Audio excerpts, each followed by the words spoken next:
সভাপতি যমুনা টিভিতে শরীয়তপুরের পাসপোর্ট অফিসে দুর্নীতি প্রেক্ষিতে একটি সংবাদ পরিবেশন করা হয়েছে।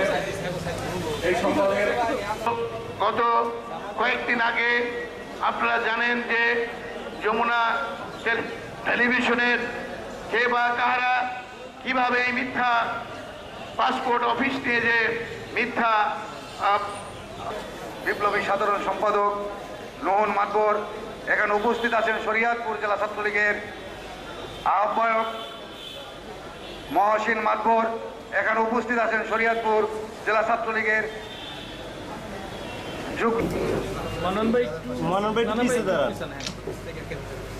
অনলদা একটু ওদিকে যান।